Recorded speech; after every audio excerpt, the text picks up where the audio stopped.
ท่ามกลางสายฝนที่โหมกระหน่ำเด็กชายกำลังวิ่งไล่เรือกระดาษเรือไหลตามสายน้ำไปอย่างรวดเร็ว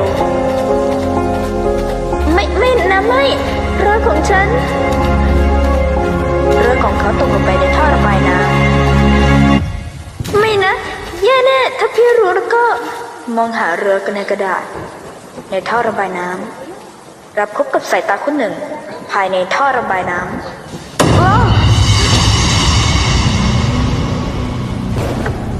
หวัดดีจอร์จี้เรือสวยดีนะ อยากได้คืนไหมล่ะผมอยากได้คืนฮะเธอดูเป็นเด็กดีนะเธอต้องมีเพื่อนเยอะแน่เลยสินะ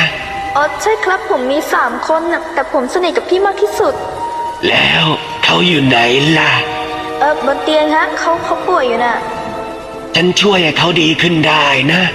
ฉันจะให้ลูกโป่งเขาเธออยากได้ลูกโป่งไหมจอร์จี้ฉันมีชื่อว่าเพนนีไวส์ตัวตลกเต้นรำเพนนีไวส์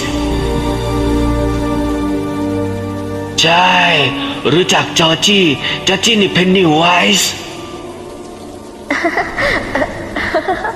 ไงฉันไม่ใช่คนแปลกหน้าเลยจริงไหมล่ะ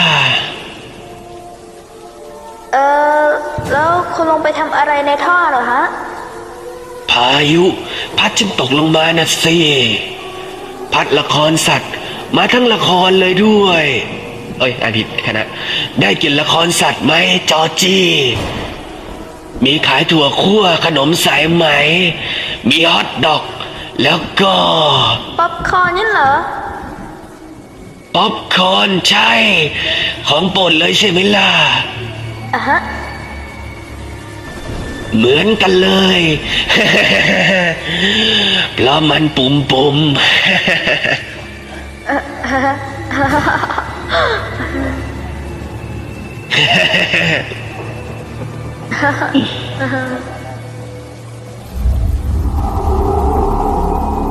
ทั้งสองนิ่งเงียบชั่วขณะหนึ่งผมคงต้องไปแล้วล่ะฮะแล้วไม่เอาเรือเหรอเธอทำเรือหายไม่ได้นะจอร์จี้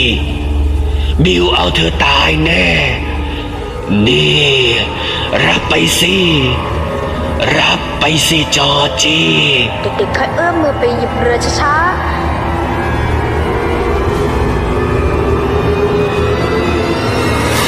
ทันใดนั้นตัวตลกก็กัดแขนเขาจนขาด